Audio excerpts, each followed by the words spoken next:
Chapter 1. The Illusion of Perfection and the Birth of Self-Compassion.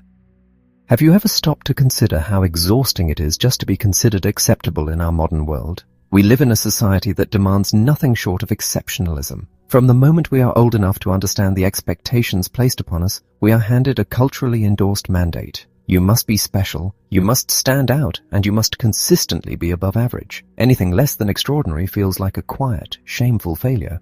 But if you pause and look at this demand through the lens of simple logic, the entire premise collapses. It is a mathematical impossibility for everyone to be above average at the same time. For every area in which you excel, there will always be someone who is smarter, more attractive, or more successful. Yet we relentlessly pursue this illusion of perfection, running on a treadmill that moves faster with every step we take.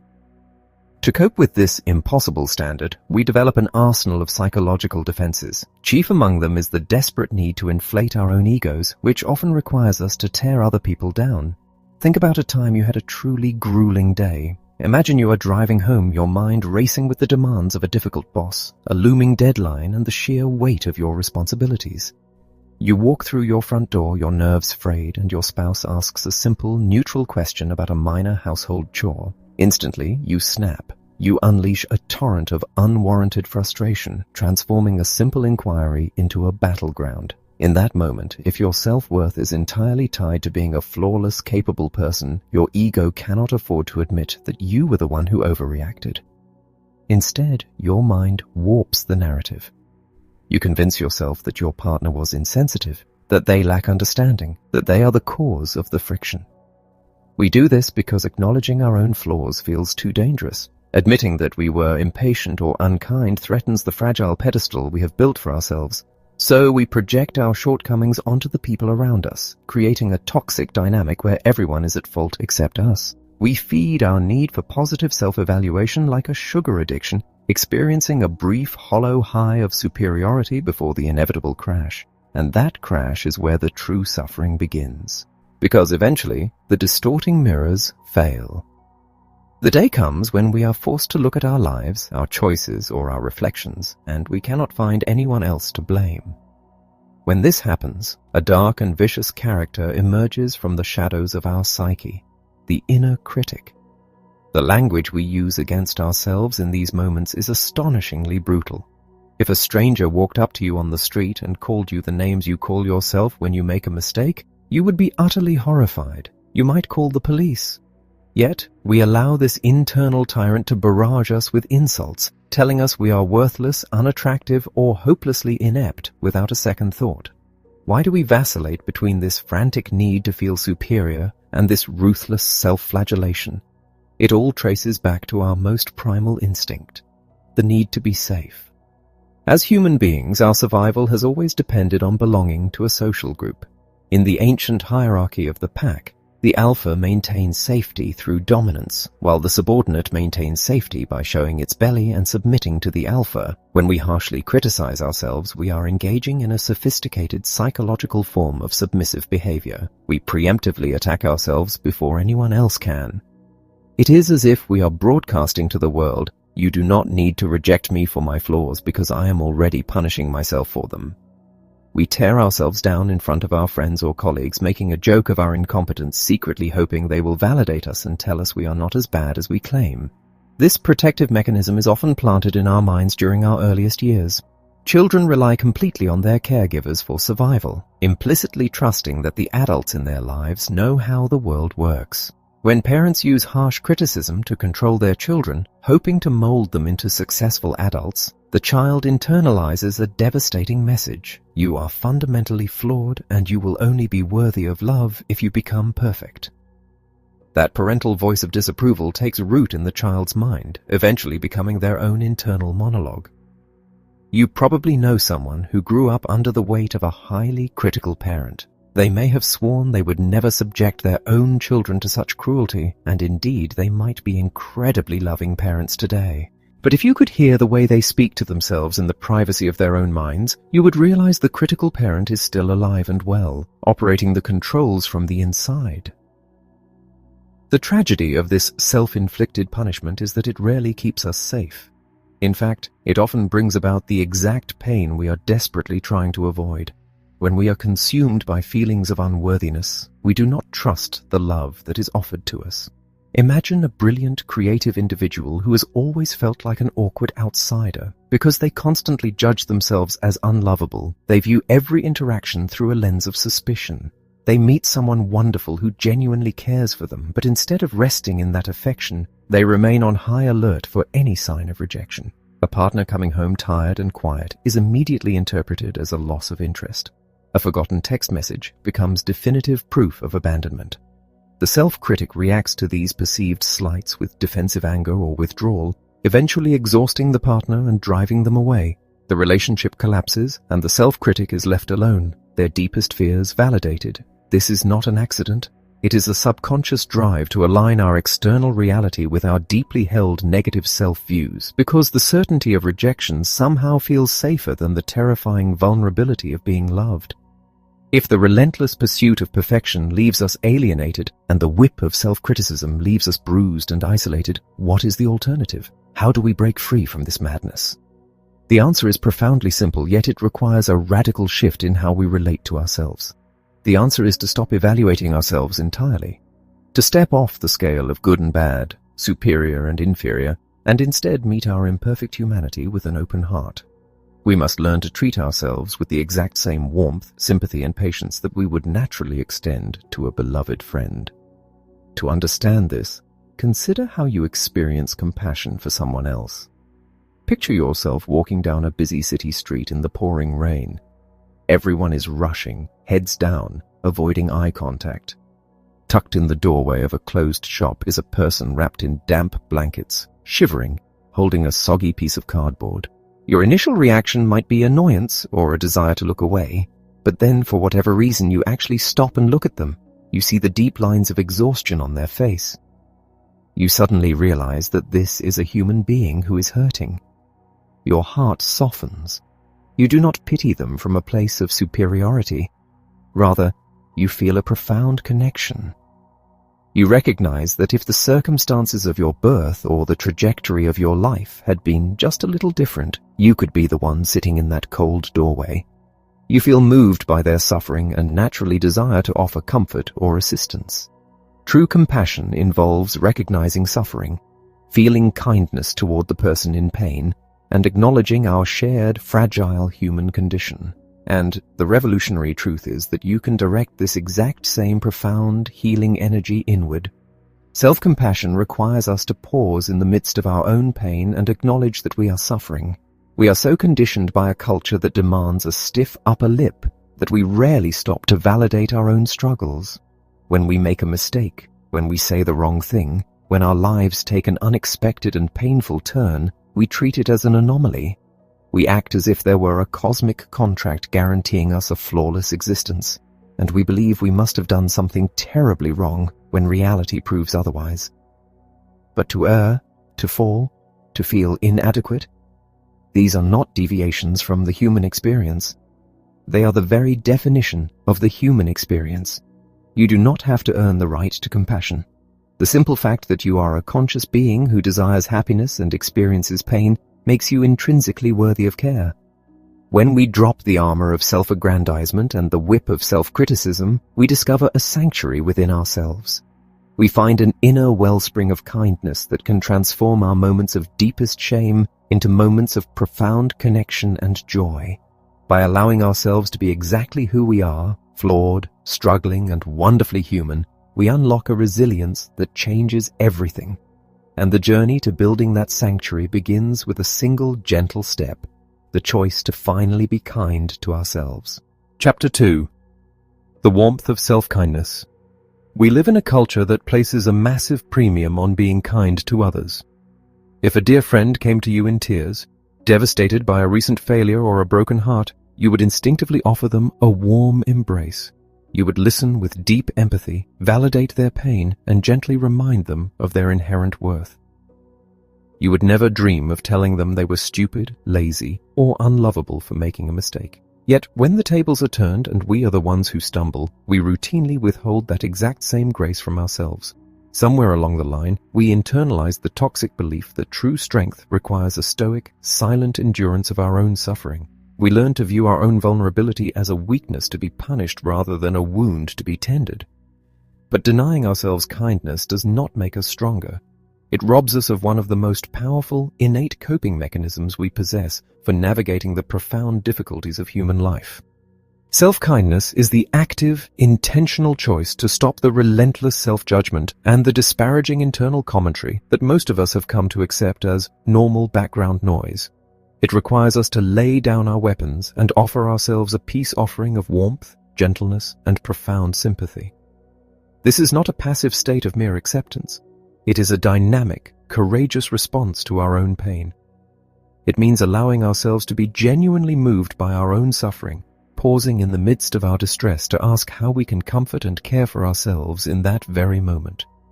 When we make a spectacular misstep or face circumstances utterly beyond our control, self-kindness demands that we step into the role of the comforter, recognizing that falling flat on our faces is not just an inevitable part of life, but an honorable one. This concept is not merely a poetic philosophy, it is deeply rooted in our evolutionary biology. Our brains and bodies are hardwired with the capacity to both give and receive care. We are mammals, and unlike reptiles that abandon their young to the wild immediately after birth, mammals are born incredibly immature and vulnerable. Our survival depends entirely on the strength of the attachment bonds we form with our caregivers. Evolution ensured our species would survive by programming us with a powerful instinct to nurture and protect, to ensure that the young are fed, kept warm, and kept safe. In fact, classic psychological experiments have demonstrated that the need for emotional comfort and a sense of safety is just as primal and powerful a survival drive as the need for food itself. Our brains are literally designed to care. When we unleash harsh criticism upon ourselves, we are essentially triggering our body's oldest threat detection system. The amygdala perceives the internal attack as a literal threat to our survival, activating a fight-or-flight response that floods our bloodstream with cortisol and adrenaline. We experience elevated blood pressure and anxiety as our body prepares to battle an enemy that lives entirely inside our own heads. Over time, this chronic internal stress depletes our emotional reserves and paves the way for deep depression. Brain imaging studies have even shown that when we react to personal failure with self-criticism, the areas of our brain associated with error processing and problem-solving light up. We view ourselves as a broken machine that must be aggressively fixed. However, when we choose to treat ourselves with warmth and reassurance, an entirely different physiological process takes over. Self-kindness taps directly into our mammalian caregiving system, triggering the release of oxytocin, which is often called the hormone of love and bonding. Oxytocin reduces fear, lowers blood pressure, and floods our system with feelings of trust, calm, safety, and connectedness. Brain imaging reveals that self-reassurance activates the regions of the brain associated with positive emotions and compassion. By offering ourselves a tender response, we are altering our very biochemistry, stepping out of a state of fear and into a state of profound security. Think of someone navigating the devastating aftermath of a major professional disaster. Imagine a dedicated individual who poured months of grueling effort into a vital project only to have it fail spectacularly due to an oversight they should have caught. The immediate instinct is a tidal wave of shame. The internal dialogue turns vicious, attacking their competence, their intelligence, and their future. They might isolate themselves, assuming every colleague is judging them just as harshly as they are judging themselves. If they remain in this state of self-condemnation, they are paralyzed by fear, unable to think creatively or take the necessary steps to salvage the situation. But imagine if this same person recognized their own suffering in that moment.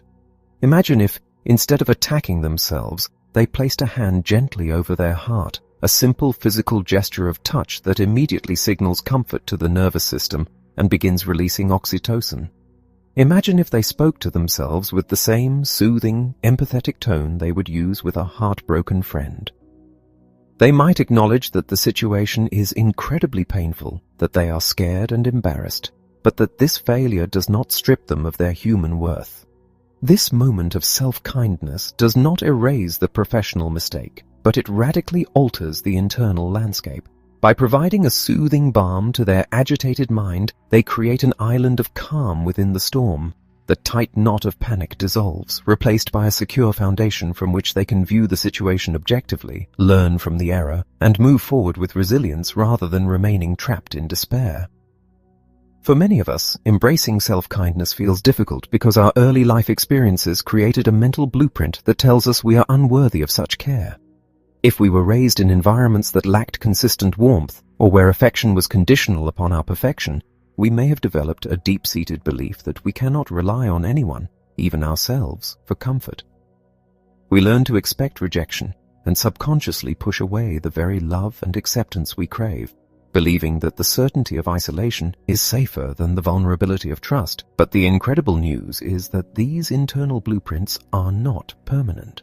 Because the capacity to give and receive care is an innate part of our biology, we can rewire our emotional responses. By consistently wrapping ourselves in the warm embrace of self-kindness, we teach ourselves that we are fundamentally valuable. We learn to trust that help and comfort are always at hand because we are the ones providing it. To build this habit, we must begin to pay close attention to the language we use in our own minds. When we catch ourselves using a harsh, judgmental tone, we must consciously pause and look beneath the criticism to the unmet human needs driving our reaction. If you find yourself internally raging because your house is messy or you fell behind on your to-do list, stop and ask what you are truly feeling. Are you exhausted? Are you craving a sense of order because your life feels chaotic and out of control? Once you identify the genuine need, you can express empathy toward yourself rather than condemnation. You can gently request that you take a break or ask for help, honoring your humanity instead of punishing it.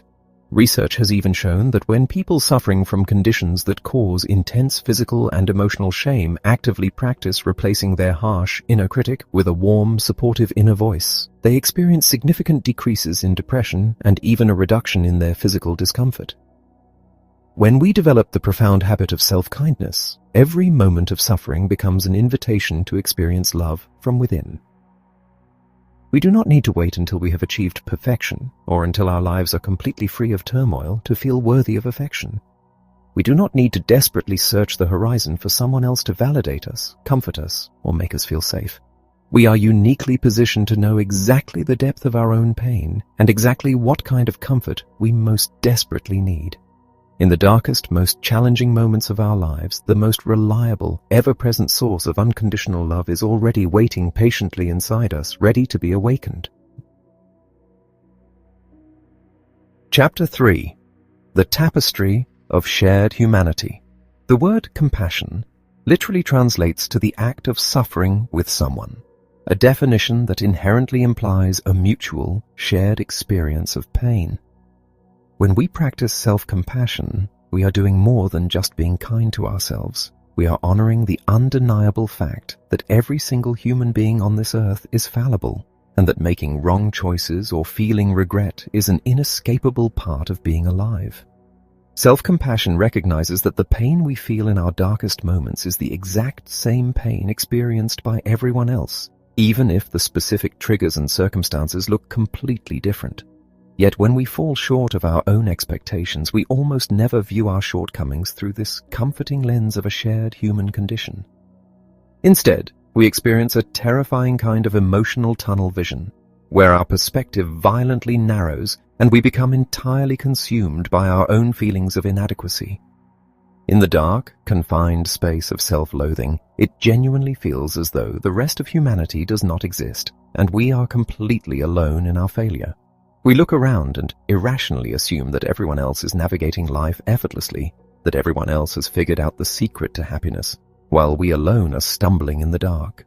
We treat our hardships as unnatural anomalies, forgetting that thousands of things can and will go wrong in any given life, making hardship an absolute inevitability. This feeling of isolation cuts incredibly deep because it threatens one of our most fundamental psychological requirements, the need to belong. Long before we can strive for personal growth or self-actualization, we must satisfy the basic craving for human connection, the profound desire to feel like a human among humans. When we feel defective or broken, we automatically assume we no longer belong, and this triggers a primal terror of being cast out of the tribe.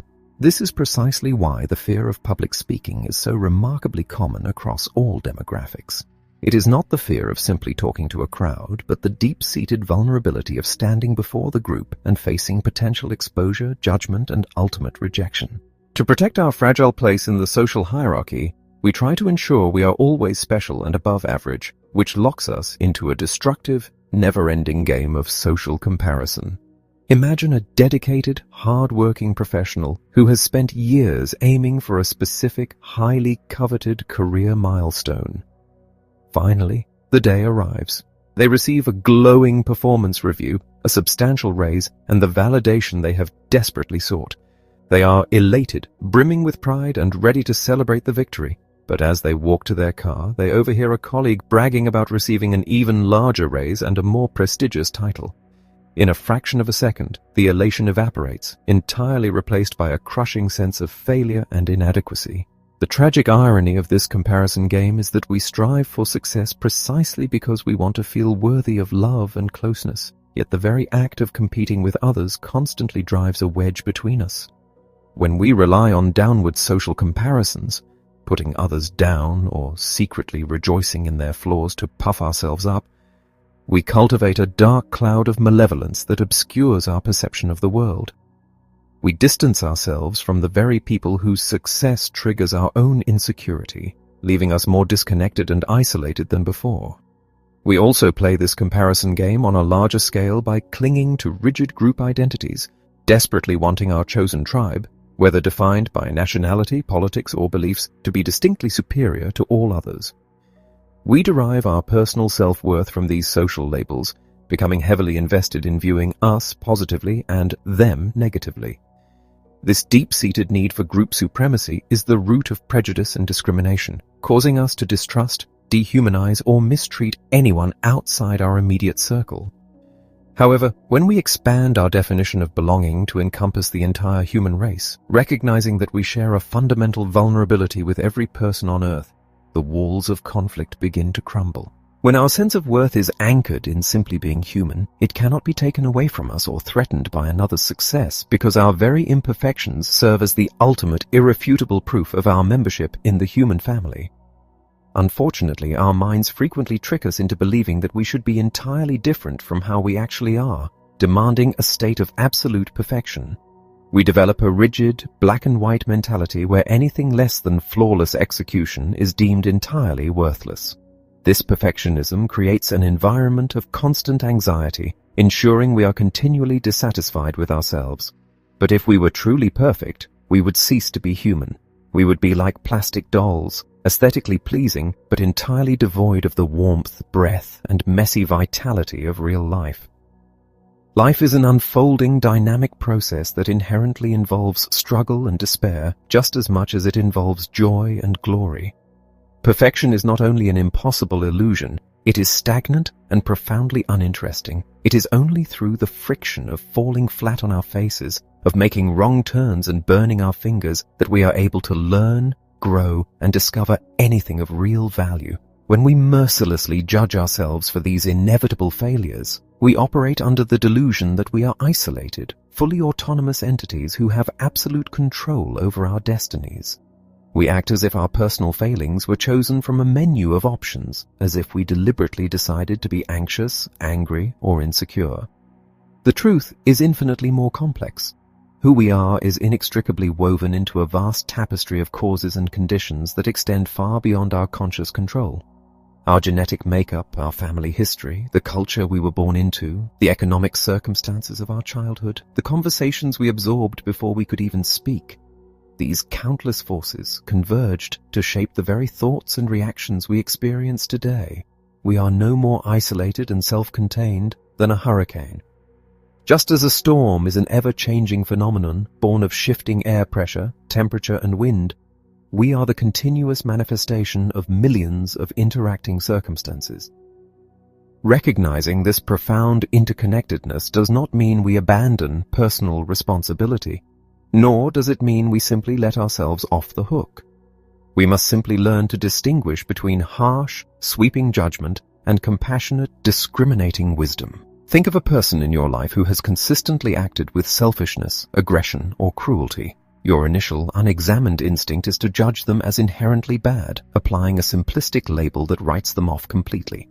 But if you take the time to look deeper, you might uncover a history of profound neglect, a childhood defined by scarcity and fear that hardwired them to view every human interaction as a battle for survival.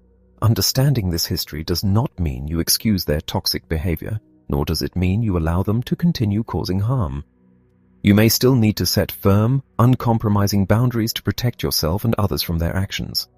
But your heart fundamentally changes. You recognize the tragic conditions that forged their behavior, replacing blind condemnation with a deep, sorrowful understanding of how they came to be. Discriminating wisdom acknowledges the complexity of human behavior, seeking to break the cycle of suffering rather than simply applying punitive labels. Every single one of us is caught in this exact same predicament of being a limited, fallible creature. When we release the desperate need to be perfect, and when we stop viewing our flaws as unique, isolating defects, we open the door to genuine peace. By remembering our shared humanity, we transform our moments of failure from experiences of agonizing isolation into profound opportunities for connection. Chapter 4. The Power of Mindful Presence. There is a profound difference between experiencing a moment of pain and actually acknowledging that you are in pain. For most of us, when the unpredictable chaos of life rears its head, whether it is a sudden illness in the family, a devastating financial setback, or simply a harsh critique from a supervisor, our immediate instinct is to spring into relentless action. We become fixers. We make phone calls, we draw up plans, we furiously attempt to manage the logistics of the crisis. We do absolutely everything except pause, take a breath, and gently admit to ourselves that we are having a tremendously difficult time. This tendency to ignore our own emotional suffering is deeply ingrained in our biology. Pain, whether physical or emotional, operates as an ancient alarm system, signaling danger and triggering our primal fight-or-flight response. Because our bodies are hardwired to move away from anything that threatens us, turning toward our own emotional distress feels counterintuitive, even terrifying. We shut down our feelings, mistakenly believing that if we do not look at the pain, it cannot hurt us. Yet, when we ignore the emotional toll of our struggles, the unacknowledged stress begins to compound, eventually leaving us burned out, exhausted, and completely overwhelmed. We pour all our vital energy into patching the holes in our external world while entirely neglecting to tend to our internal wounds. When we refuse to hold our pain in clear, balanced awareness, we often fall into a trap known as over-identification. Over-identification occurs when our sense of self becomes so entirely wrapped up in our emotional reactions that we lose all perspective. Our personal narrative consumes us, and we begin to treat our panicked thoughts as absolute, objective reality. Imagine a dedicated volunteer organizing a massive charity gala for their community. They have spent 6 months securing donations, arranging the venue, and selling tickets. Just 3 days before the event, the primary caterer abruptly goes out of business. It is a logistical nightmare. But instead of simply recognizing the situation as a severe external problem to be solved, the organizer's mind immediately turns the crisis inward, attacking their core self-concept. They spiral into a dark, frantic narrative. I am a total failure. I should have seen this coming. Everyone is going to hate me. The charity is going to lose money, and my reputation is ruined forever. In that state of over-identification, the organizer is no longer a capable human being dealing with a difficult circumstance. They have become the disaster itself. The sheer panic distorts their reality so violently that they cannot even think clearly enough to start calling backup caterers or local restaurants. Their emotional tunnel vision blinds them to any potential solutions because all of their mental energy is locked in a fierce defensive battle against their own feelings of worthlessness. This is how a complete lack of mindfulness allows our fears to inflate a difficult moment into an unbearable catastrophe. To break this exhausting cycle, we must cultivate mindfulness, the clear, non-judgmental acceptance of what is occurring in the present moment. Mindfulness requires us to step back and observe our thoughts and feelings without becoming submerged in them. It is often described as meta-awareness, which simply means being aware of your own awareness. It is the profound psychological shift from thinking, I am terrified, to thinking, I am aware that I am experiencing feelings of terror right now. Think about the experience of sitting in a dark movie theater watching a gripping, terrifying thriller.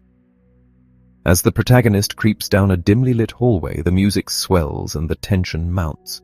You are gripping the armrests, your heart is pounding, and your breathing is shallow. You are entirely lost in the storyline. But then the person in the row behind you sneezes loudly, or a cell phone rings. In a fraction of a second, the spell is broken. You suddenly remember that you are sitting in a safe, velvet chair, eating popcorn, merely watching colored pixels of light dance across a flat screen. You loosen your grip, your heart rate slows down, and you regain your perspective. Mindfulness operates in the exact same way within the theater of your own mind. When you are lost in a terrifying narrative of self-doubt or anger, mindfulness is the sudden, awakening sneeze. It pulls you back into the present moment, allowing you to observe your thoughts as passing phenomena rather than absolute truths. Imagine that your conscious awareness is the vast, expansive blue sky, and your thoughts and emotions are the weather. Sometimes the weather brings fluffy white clouds, and sometimes it brings violent, dark thunderstorms. When we lack mindfulness, we believe we are the thunderstorm. But when we cultivate mindfulness, we remember that we are actually the sky, vast, unperturbed, and capable of holding any weather pattern that passes through. This distinction provides us with one of the greatest gifts we can ever receive: the freedom to respond rather than react. When we are swept away by a powerful emotion, we are highly likely to engage in a knee-jerk reaction that we will later deeply regret.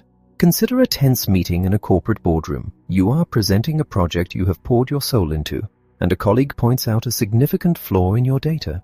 If you are not mindful, the feeling of being challenged instantly morphs into feeling attacked. Your ego flares up, and before you can even process the moment, you are reacting defensively. You snap at your colleague, aggressively disparaging their understanding of the project, and the entire room falls into an awkward, hostile silence. You have just damaged a vital professional relationship because your reaction was on autopilot. But if you have cultivated mindfulness, that exact same scenario plays out entirely differently. Your colleague points out the flaw. You feel the sudden, hot flush of embarrassment and defensiveness rise in your chest. But because you are observing your internal state, you create a tiny, crucial gap between the trigger and your behavior. You think, I am aware that I am feeling embarrassed and defensive right now. In that sacred gap, you take a deep breath. You realize your colleague is not trying to destroy you. They are trying to ensure the project succeeds. You choose to respond with curiosity rather than react with aggression. You say, that is a valid point. Let's look closer at those numbers. Mindfulness provides the breathing room necessary to navigate life with wisdom and grace. Furthermore, mindfulness holds the key to dismantling our own suffering. There is a profound formula often taught in psychological and meditative circles. Suffering equals pain multiplied by resistance. Pain is an unavoidable fact of the human condition. We will all experience physical discomfort, difficult emotions, heartbreak, and loss. But suffering, the deep, agonizing mental anguish that tears us apart, is entirely generated by our fierce resistance to the reality of that pain. Imagine you are driving to an incredibly important event, perhaps a job interview or your best friend's wedding. You hit a sudden, massive traffic jam. The cars are parked like a glittering sea of metal, not moving an inch. The reality of the situation is simple. You are going to be late. That is the pain of the moment, and it is mildly uncomfortable. But if you begin to resist that reality, the suffering multiplies exponentially. You grip the steering wheel until your knuckles turn white. You scream at the windshield. You mentally replay all the decisions that led you to this route, punishing yourself for not leaving earlier. You catastrophize about how your lateness will completely ruin your life. Your blood pressure skyrockets and your body is flooded with stress hormones. Yet despite your spectacular mental agony, the cars in front of you do not move a single millimeter faster. You are literally banging your head against the unyielding wall of reality. When we fight against the present moment, demanding that it be different than it is, we trap our pain in a confined space where the pressure continually builds. If we can simply observe the pain mindfully, acknowledging that we are frustrated and anxious, but accepting the reality of the traffic jam, the intense pressure begins to dissipate.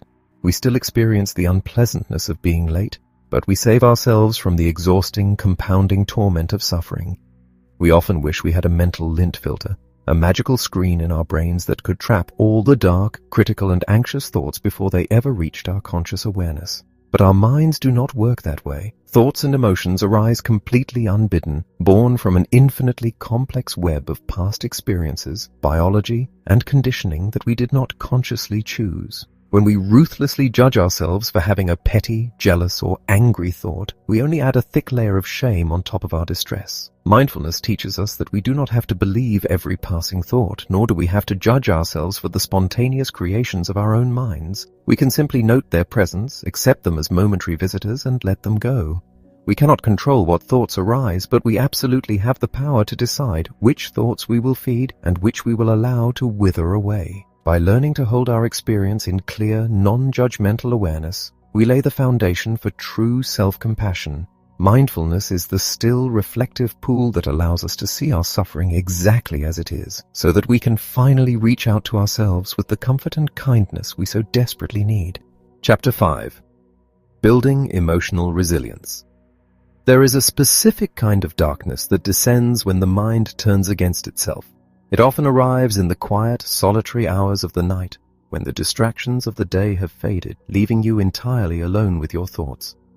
You lie awake at 3 in the morning, and suddenly every mistake you have ever made, every awkward conversation, and every uncertain future outcome comes rushing into your consciousness.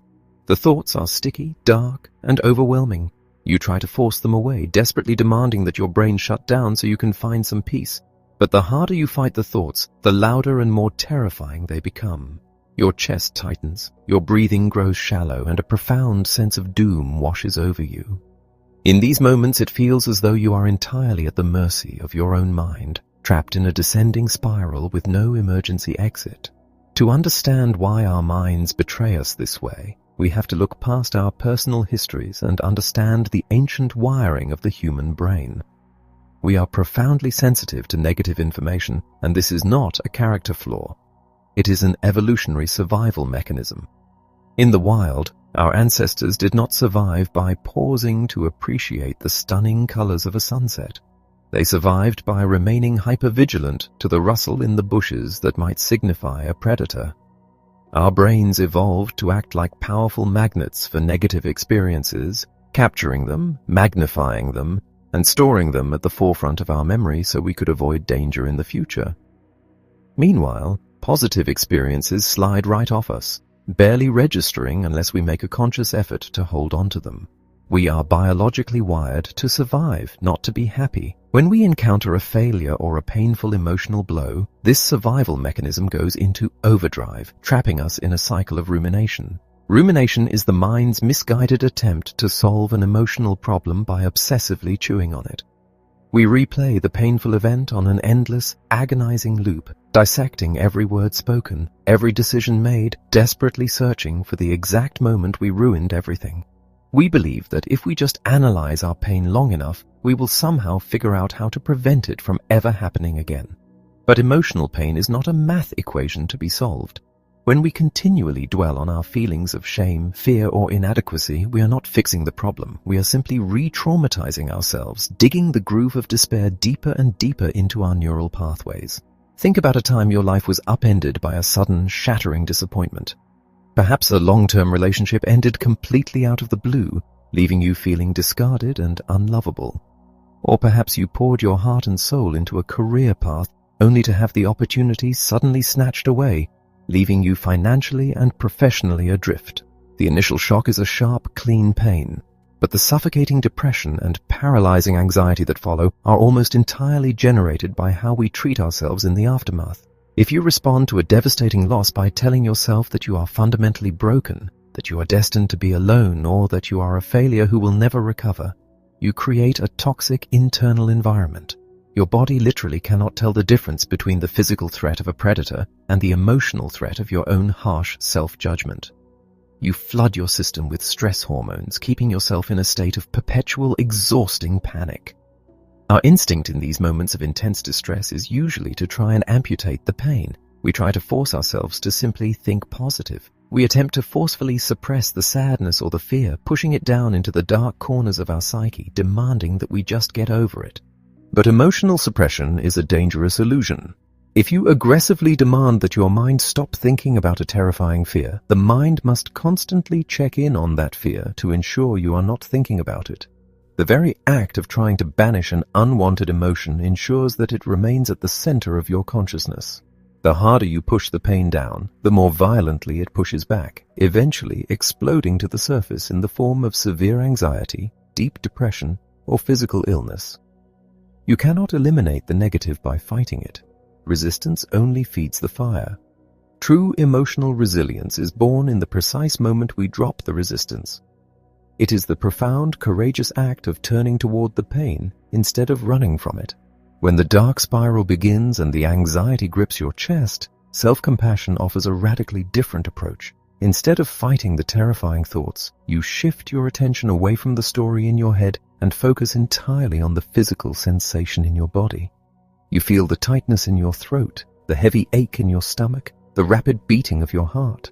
And instead of trying to fix these sensations, you surround them with warmth. Imagine gently placing your hand over the area of your body that hurts the most. You feel the physical warmth of your own touch seeping through your clothes, a primal signal of comfort that bypasses the frantic mind and speaks directly to the frightened nervous system. You speak to yourself with the same soothing, unwavering tenderness you would offer a weeping child. You acknowledge the agony of the moment. You whisper to yourself, "This is incredibly hard right now. I am so scared and my heart is breaking, but it is okay to feel this way. I am here, and I am not going to abandon myself." You are not trying to miraculously cure the sadness or instantly vaporize the fear. You are simply changing the environment in which the pain exists. When you hold your deepest insecurities in a state of warm, non-judgmental awareness, a profound alchemy takes place. The positive emotions of love, care, and interconnectedness arise alongside the dark emotions of grief and fear. You experience the sunshine and the shadow simultaneously. The pain is still there, but it is no longer unbearable because it is no longer isolating. It is held within a vast, expansive container of compassionate presence. This is the true definition of emotional resilience. We often mistake resilience for emotional armor. We believe that if we can just become tough enough, stoic enough, and hard enough, the world will no longer be able to hurt us. But armor is heavy, rigid, and ultimately fragile. If you strike armor with enough force, it will shatter into 1,000 irreparable pieces. True resilience is not like iron, it is like water. It is fluid, yielding, and incredibly powerful. When an obstacle is placed in the path of a river, the water does not try to aggressively smash the rock. It feels its way around the edges, embracing the obstacle, rising above it, and eventually continuing its journey onward. By developing the deep, unwavering habit of self-compassion, we learn to flow around the jagged edges of our own lives. We stop demanding that we remain perfectly intact and instead embrace the messy, beautiful reality of our own healing. We discover that we do not need to fear our darkest emotions, because we finally possess the tools to navigate them safely. We become an anchor in our own storms, grounded in the unshakable knowledge that no matter how violently the winds howl, we possess an infinite, quiet strength within our own hearts. Chapter 6. Escaping the Self-Esteem Trap. From the earliest days of our childhood, we are handed a golden rule for navigating the world, a psychological imperative that is repeated by well-meaning teachers, parents, and cultural voices alike. We are told that in order to be healthy, successful, and happy, we must possess high self-esteem. We are taught to chase the gold star, to stand out from the crowd, and to view ourselves as exceptionally special. We are led to believe that self-esteem is the ultimate armor against the harsh realities of life. A precious commodity that must be endlessly acquired, fiercely protected, and constantly inflated. But what if the very thing we have been frantically chasing all these years is actually the hidden engine of our deepest insecurities? When we look closely at the mechanics of self-esteem, we uncover a dangerous trap. At its core, self-esteem is fundamentally an evaluation. It is a judgment we pass upon ourselves. A constant calculation of our own worthiness based on our perceived successes, our attractiveness, or the approval of others. Because our society insists that being merely average is synonymous with being a failure, our self-esteem depends entirely on feeling superior. To feel good about ourselves in this game, we must look around the room and conclude that we are somehow smarter, more talented, or more successful than the people sitting next to us. It is a game that requires winners and losers, and to keep our fragile self-esteem afloat, we subtly, often unconsciously, tear others down to prop ourselves up. Consider a deeply ambitious individual who has spent their entire adult life climbing the ladder of professional validation. They have tied their fundamental human worth to their career trajectory. When they close a massive deal or receive glowing praise from a superior, they experience an intoxicating rush. For a few fleeting moments, they feel like they are standing on top of the world, untouchable and utterly secure. But this high is a dangerous illusion. Because their worth is entirely contingent on external success, they are locked on a relentless treadmill. The moment the praise fades, the internal panic sets in again. Imagine this same person facing an inevitable professional setback. A project they spearheaded falls apart, or a younger, sharper colleague is chosen for the promotion they desperately wanted. Because their identity is fused with being the best, this is not just a disappointing day at the office. It is a devastating annihilation of their core self. They are plunged into a dark abyss of worthlessness. To survive this ego threat, they might lash out, blaming their colleagues, undermining the person who got the promotion, or bitterly withdrawing from their relationships. They cannot simply accept the failure, because in the economy of self-esteem, failure means they are bankrupt.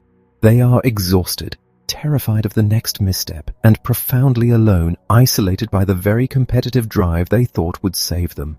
This is the ultimate tragedy of contingent self-worth. When we base our value on the shifting sands of performance and approval, we surrender our peace of mind to forces we cannot control. We begin to live our lives through a funhouse mirror, constantly trying to guess what strangers, colleagues, and acquaintances think of us, and twisting our personalities to manage those perceived judgments. We become desperately afraid of receiving critical feedback, viewing any suggestion for improvement as a lethal strike against our character. In its most extreme form, the relentless pursuit of high self-esteem breeds a quiet, desperate narcissism. We become so obsessed with maintaining a flawless self-image that we lose the ability to truly connect with the people around us. We demand constant admiration, and when the world inevitably refuses to cater to our inflated ego, we react with defensive rage. But there is a radically different way to live. What if your worth was not a score you had to constantly calculate and defend? What if your value as a human being was simply a given, an unshakable baseline that required absolutely no proof? This is the profound liberation offered by self-compassion. Unlike self-esteem, which demands that you be special and above average, self-compassion asks only that you be human. It completely removes the need for evaluation. It does not ask, "Am I better than them?" or "Did I win?" Instead, in moments of difficulty, it simply asks, "What do I need right now, and how can I care for myself?" When we step out of the self-esteem game, we drop the exhausting burden of having to be perfect. We no longer need to exhaust ourselves managing our image or defending our egos against every slight. If we make a mistake, we do not have to point fingers or create elaborate excuses to protect our pride. We can simply admit, with a soft and courageous heart, that we messed up. We can apologize genuinely, make amends, and move forward because our fundamental worth was never on the line in the first place. By refusing to tie our value to our triumphs, we ensure that our value is not destroyed by our tragedies. We build our house on the solid bedrock of our shared humanity, knowing that the successes and failures of our lives are simply passing weather. They do not define the sky. When we finally let go of the frantic, isolating need to be special, we discover an incredible, quiet freedom. We are free to be ordinary, we are free to be flawed, and beautifully, we find that by embracing our ordinary, flawed humanity, we are finally secure enough to embark on the journey of true, authentic growth. Chapter 7. Authentic Motivation and True Growth. There is a pervasive, almost universally accepted myth about human motivation. The belief that the only way to achieve greatness is to hold a metaphorical gun to your own head. We are convinced that without the relentless sting of the inner whip, we would simply dissolve into absolute apathy. We operate on a harsh carrot and stick mentality, assuming that if we do not brutally punish ourselves for our missteps, we will become hopelessly lazy and complacent. But let us pause and deeply examine the mind state that harsh self-criticism actually creates. Imagine you are trying to encourage someone you deeply care about to improve their performance after a devastating setback. Would you stand over them, screaming that they are worthless, useless, and destined for failure? Would you expect those cruel words to somehow fill them with vibrant energy, inspiration, and a renewed zest for the challenge ahead? Of course not. You know instinctively that such a brutal assault would emotionally flatten them, draining away the very energy they need to persevere. Yet, in the privacy of our own minds, we subject ourselves to this exact psychological battering, bizarrely expecting it to yield a surge of productive, sustained motivation. The truth is, when we rely on the whip of self-judgment, any motivation we do muster is driven entirely by fear. We push ourselves forward not out of passion or curiosity, but out of a desperate need to escape the agonizing pain of our own internal condemnation. And fear is an incredibly toxic fuel. It generates profound anxiety, which distracts us, clouds our focus, and ultimately undermines our ability to perform at our highest potential. Consider a deeply ambitious individual who decides to embark on a massive, demanding endeavor, perhaps committing to the grueling challenge of producing and publishing a new piece of creative work every single day for 100 days. At first, the adrenaline of the challenge carries them forward. The vision of success is intoxicating, but as the days stretch on, the pressure inevitably mounts, and the sheer volume of the work becomes exhausting. One evening, utterly depleted, they fall short. They miss a daily deadline, or they release a piece of work they deem embarrassingly mediocre. Instantly, the inner critic violently attacks, labeling them an undisciplined failure who lacks the stamina to achieve their grand vision. How does this person respond to this internal assault? They become paralyzed by the terror of failing again. To protect themselves from the crushing weight of their own judgment, they begin to subconsciously engage in psychological self-sabotage. They start procrastinating. The next day, instead of facing the creative work, they find endless distractions, delaying until the very last possible minute. If the resulting work is poor, they now have a built-in, face-saving excuse. They did not fail because they lacked talent or vision. They failed because they simply ran out of time.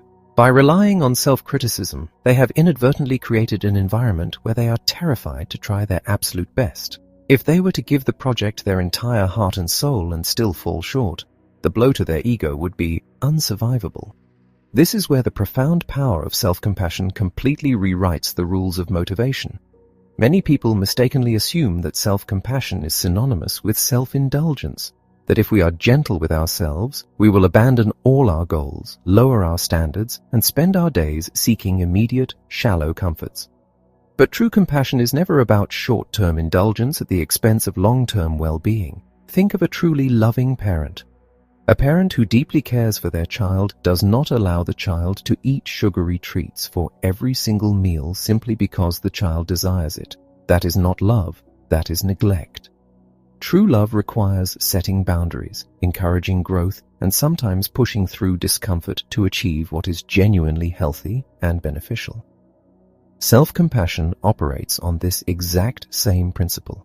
It does not ask, what will make me feel perfectly comfortable in this exact second? It asks a much deeper, more profound question. What is truly good for me? When your driving force is authentic care for your own well-being, your motivation shifts from extrinsic to intrinsic.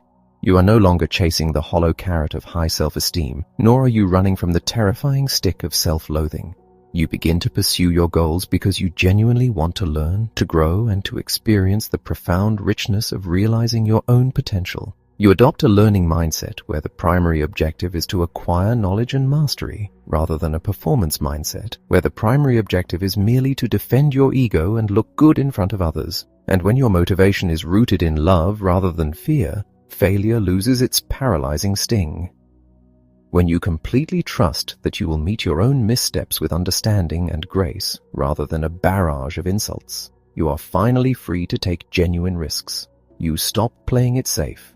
You can stretch far beyond your current capabilities, secure in the knowledge that if you fall, you will gently help yourself back up, dust yourself off, and extract the vital lessons hidden within the stumble. Authentic motivation is not born from self-inflicted terror. It is born from a brave, curious, and resilient spirit. By putting down the whip and choosing to become our own fiercest, most supportive ally, we unlock a sustainable, limitless well of energy. We discover the courage to pursue our most audacious dreams, not to constantly prove our worth to the world, but because we finally recognize that we are inherently worth the effort. Chapter 8. Radiating Compassion to the World. There is a profound and incredibly common misconception that if we are gentle and forgiving with ourselves, we will somehow become selfish, narcissistic, and indifferent to the suffering of the world. We are often conditioned to believe that true compassion is a strictly outward-facing virtue, a scarce resource that must be poured entirely into others, leaving nothing but the dregs for ourselves. We equate self-sacrifice with moral purity. But the reality of the human heart is far more complex and beautifully interconnected than this rigid dichotomy suggests. How can we truly, sustainably love the world if we are fundamentally at war with ourselves? Think about the people you know who are the ultimate caregivers. Perhaps you know a dedicated emergency room nurse or a tireless social worker. Imagine a professional who spends 12-hour shifts standing in the gap between despair and healing for strangers. When a patient is terrified, confused, or in pain, this caregiver is a beacon of absolute grace. They hold trembling hands, speak in low, soothing tones, and offer an endless reservoir of patience. They look at broken, flawed people and see only humanity worthy of dignity. Yet, follow this same fiercely compassionate person to their car at the end of a grueling shift. As they drive home in the dark, they suddenly realize they forgot to file a minor piece of administrative paperwork. It is an error that harmed no one and can be easily fixed the next day. But inside their mind, a brutal inquisition begins. They berate themselves ruthlessly, calling themselves incompetent, reckless, and stupid. They grip the steering wheel, drowning in a wave of shame that they would never, under any circumstances, inflict on another living soul. Why do we accept this devastating double standard? We do it because we have been taught that withholding love from ourselves is the price we must pay to be of service to others. But when we treat ourselves as a machine designed only to output empathy, completely ignoring our own desperate need for care, we inevitably hit a devastating wall. This wall is commonly known as compassion fatigue or caregiver burnout. When you spend your life absorbing the fears, traumas, and frustrations of others without ever replenishing your own emotional reserves, your spirit slowly begins to fracture. The empathy that once flowed so effortlessly begins to feel like a crushing weight. You become numb, cynical, and detached. The very people you set out to help begin to feel like a burden, and the light you once brought into the room flickers and dies. You cannot draw water from an empty well. This is where self-compassion ceases to be a personal luxury and becomes an absolute ethical necessity. When we pause to acknowledge our own exhaustion, when we validate our own overwhelm and deliberately offer ourselves the exact same tenderness we offer the world, we perform a profound act of emotional restoration. We are not turning our backs on those who need us. We are actively repairing the vessel so that we can continue to carry the water.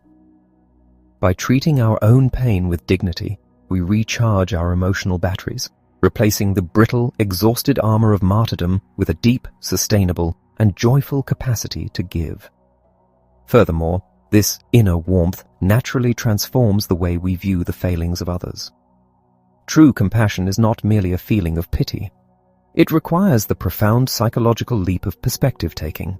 It requires us to step out of our own rigid worldview and imagine what it must actually feel like to be the person standing in front of us, making the mistake, acting out of fear, or causing the harm. When we practice self-compassion, we train ourselves daily in this exact art of perspective-taking. We learn to look behind our own bad moods and foolish decisions to see the vulnerable, frightened human beneath. Once we develop this nuanced, forgiving vision internally, it effortlessly radiates outward. This expanded vision holds the key to one of the most difficult and liberating acts a human being can perform: forgiveness. When someone deeply betrays us, our instinct is to lock them in a mental prison, labeling them as a monster, a villain, or a fundamentally toxic entity. We cling to our righteous anger as if it were a shield, believing that our resentment somehow protects us from future harm or punishes the transgressor. Imagine you poured your heart, your savings, and your absolute trust into a shared dream with a close business partner. You built something beautiful together, only to discover years later that they had been secretly siphoning funds, leaving the business in ruins and your trust shattered. Your initial reaction is a white-hot, consuming rage. You spend your nights plotting their ruin, your mind obsessively replaying the deception. You carry this bitterness like a heavy stone in your chest, and the weight of it begins to poison your remaining relationships, your health, and your capacity for joy. The anger, intended as a weapon against them, is actually destroying you. But what happens when you apply the lens of shared humanity to this betrayal? You do not excuse the theft. You do not waive the legal or practical consequences, and you certainly do not invite them back into your inner circle. But you begin to look at the vast, intricate web of causes and conditions that created this person. You see the deep-seated terrors that drove their selfishness. Perhaps you look back and recognize a person who was raised in an environment of extreme, chaotic scarcity. Someone whose nervous system was hardwired to believe that there is never enough and that survival requires ruthless taking. You see a fragile ego terrified of failure, driven to deception by an unbearable fear of inadequacy. When you see the terrified, flawed human behind the monstrous act, the white-hot rage begins to dissolve into a sorrowful, clear-eyed understanding. You realize that their betrayal was not a statement about your worth, but a tragic reflection of their own brokenness. In that profound moment of clarity, you forgive them. You let go of the demand for emotional retribution, not as a gift to them, but as a magnificent, liberating gift to yourself. You open the cage door of your own resentment and walk out into the sunlight. As we cultivate this deep, unconditional friendliness toward ourselves and our world, our hearts undergo a permanent expansion. We move through our days not as isolated individuals fighting for emotional survival, but as connected beings capable of holding the immense joy and the profound tragedy of life in equal measure. When we stop policing our own worthiness, we suddenly have infinite energy to notice the beauty in the people around us. Our interactions become lighter, more authentic, and infinitely more generous. We discover that compassion is not a finite resource to be carefully hoarded and rationed, but a boundless, self-generating energy that heals the giver exactly as much as it heals the receiver. Chapter 9. Nurturing Love, Parenting, and Intimacy. There is no crucible quite like the walls of our own homes. We step out into the world wearing carefully constructed armor, presenting a polished, competent version of ourselves to colleagues and strangers. But when we cross the threshold into our living rooms, the armor falls away. Here, with the people we love most deeply, our children and our partners, we are laid entirely bare. It is in these intimate spaces that our highest ideals collide with our most profound exhaustion, and it is here that the practice of self-compassion faces its ultimate test. Nowhere is the demand for perfection more intense or more culturally reinforced than in the realm of parenting. We hold a deep, primal desire to protect our children from the pain of the world, to provide them with a flawless foundation, and to be an endless well of patience and wisdom.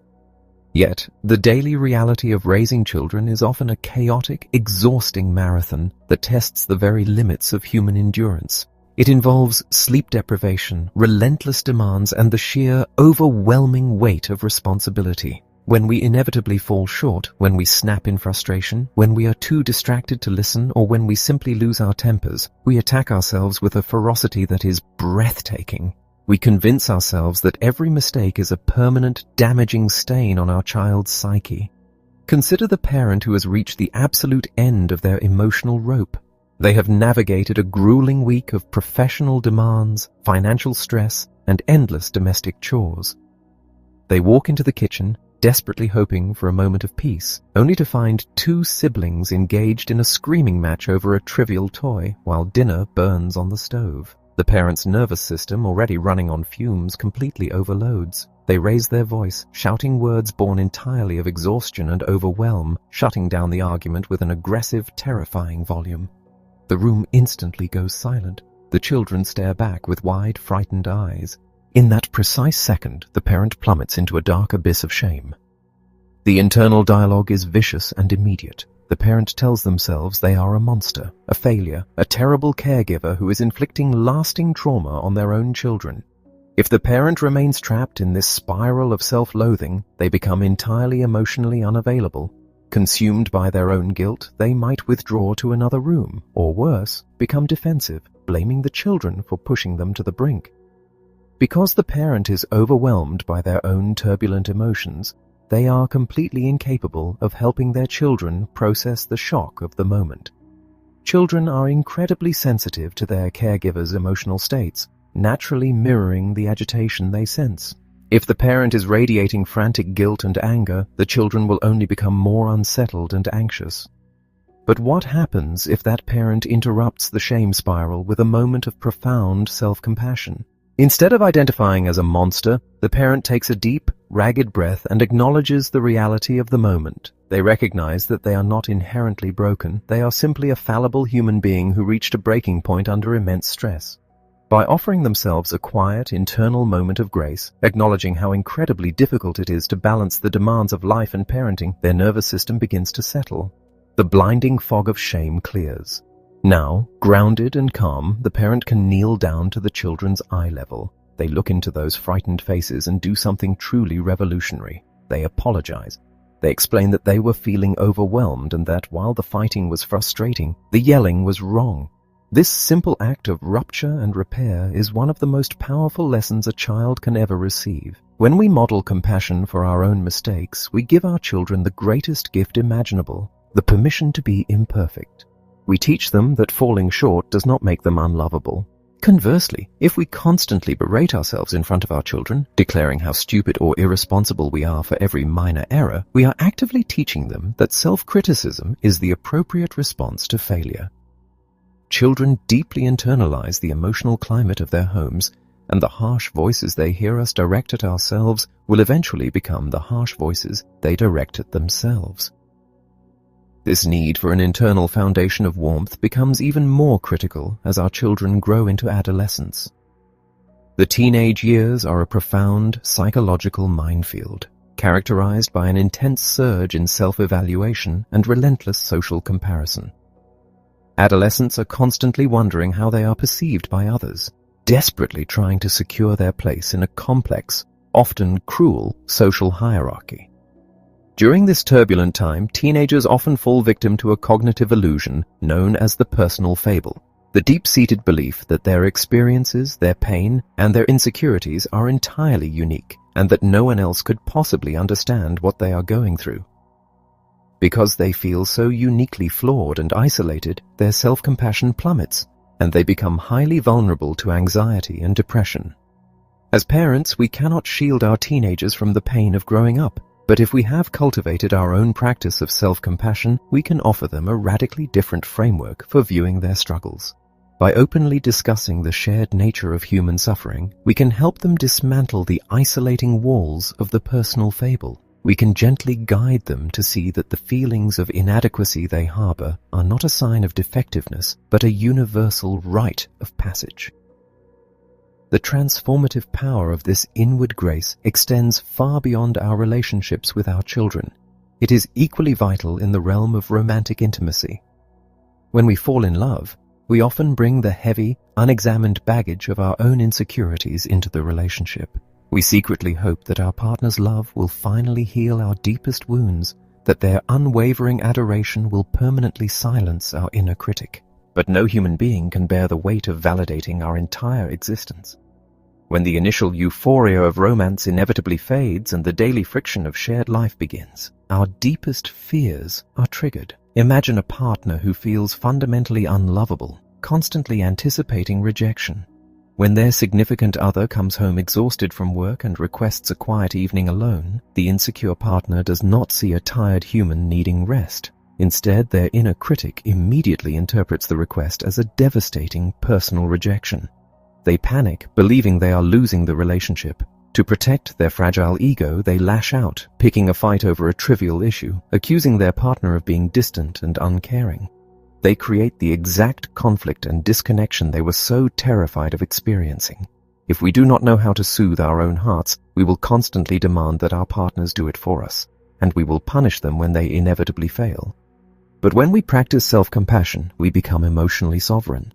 When the fear of rejection flares up, we do not project it onto the person sitting across from us. We hold our own fear with tenderness. We soothe our own insecurities. This emotional autonomy allows us to see our partners clearly as flawed, beautiful human beings, rather than as mirrors whose only purpose is to reflect our worth. True intimacy requires profound vulnerability, and vulnerability is only safe when we know that we will not attack ourselves for being exposed. When we drop the demand for perfection in our parenting, in our partnerships, and ultimately in ourselves, we create a spacious, breathable environment where genuine love can take root. We realize that the strength of our bonds is not measured by the absence of conflict or failure, but by the courage with which we repair the breaks, consistently returning to one another and to ourselves with an open, forgiving heart. Chapter 10. Awakening to Joy and Appreciation. There is a profound and beautiful mystery embedded in the natural world, perfectly illustrated by the metamorphosis of a caterpillar into a butterfly. We often romanticize this transformation, imagining it as a gentle, magical sleep. But the biological reality is far more dramatic. Inside the chrysalis, the caterpillar does not simply sprout wings, it completely dissolves. It breaks down into its most fundamental elements before reassembling into an entirely new, breathtaking creature. The journey of practicing profound kindness toward ourselves follows this exact same stunning arc. When we first begin to dismantle our lifelong habits of harsh self-criticism, it can feel as though we are dissolving. The old, rigid structures of our identity, the armor we wore to protect ourselves, the relentless inner taskmaster we relied upon for motivation, melt away. We are left feeling incredibly vulnerable. But if we can hold ourselves with unwavering tenderness through that dissolution, something magnificent happens. We emerge. And the defining characteristic of this emergence is not merely the absence of suffering, but the vibrant, unmistakable presence of joy. For so much of our lives, we treat happiness as a hostage to circumstance. We tell ourselves that we will finally allow ourselves to feel joy when we secure the perfect relationship, achieve a specific career milestone, or reach an idealized physical weight. We treat our present reality as a waiting room, gripping the armrests tightly, constantly scanning the horizon for the next potential threat or the next required achievement. But when we stop fighting the reality of our present moment, when we cease the exhausting war against our own perceived inadequacies, a massive reservoir of energy is suddenly released back into our systems. The heavy, suffocating blanket of the inner critic is lifted, and we are finally able to breathe the clear, crisp air of the present moment. Consider the story of a person who spent decades diligently building a life they were completely convinced they were supposed to want. They worked tirelessly, sacrificing evenings, weekends, and their own physical health to secure a stable home, a respected position in their community, and a comfortable savings account. From the outside, their life looked like a flawless masterpiece, but inside, they were entirely numb. They moved through their days with a quiet, persistent dread, constantly waiting for the other shoe to drop, terrified that one misstep would cause the entire facade to crumble.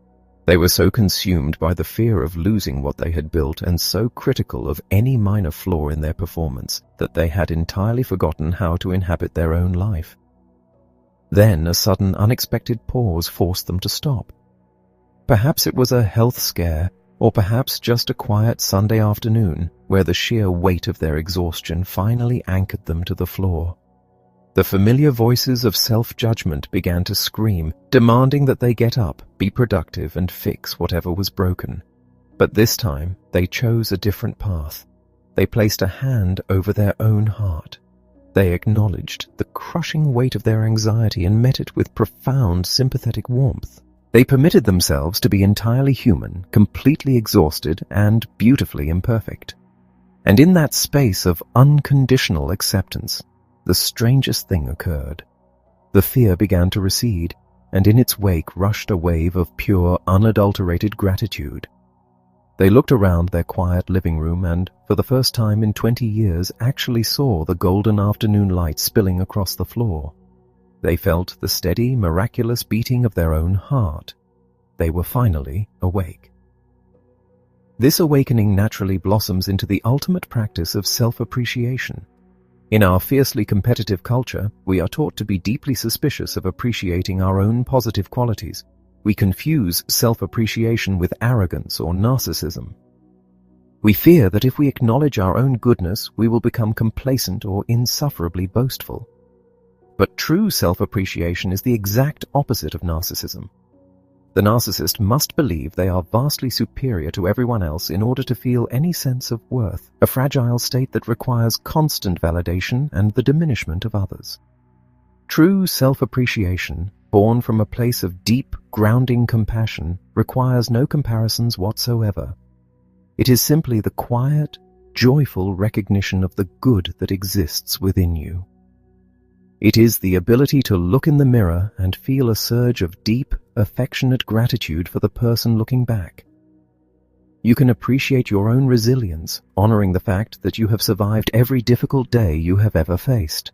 You can celebrate your own sense of humor, your capacity to love, or your dedication to your family, not because these traits make you better than anyone else, but simply because they are beautiful elements of who you are. When we appreciate ourselves, we are honoring the incredible miracle of our own existence. This deep internal appreciation acts as a magnifying glass for the joy in the world around us. When we are no longer obsessed with hiding our flaws or defending our egos, we become fully available to experience the richness of life. We can savor a simple cup of coffee, the laughter of a child, or the quiet beauty of a starlit sky because our minds are no longer crowded with the noisy, demanding chatter of self-evaluation. We step out of the illusion of isolation and step into the vibrant, interconnected dance of human experience. We realize that the love and security we spent our entire lives desperately searching for in other people, in achievements, and in status was actually residing within our own hearts the entire time. The journey does not end with a promise of perpetual perfection. You will still make mistakes. You will still experience moments of anger, fear, and profound sadness. That is the inescapable reality of being alive.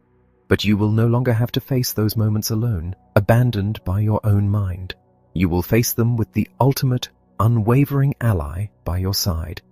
You have discovered the profound transformative power of your own kindness. And as you carry this radiant, healing warmth forward into all the days of your life, you will not just survive the storms, you will learn how to beautifully, joyfully surf the waves.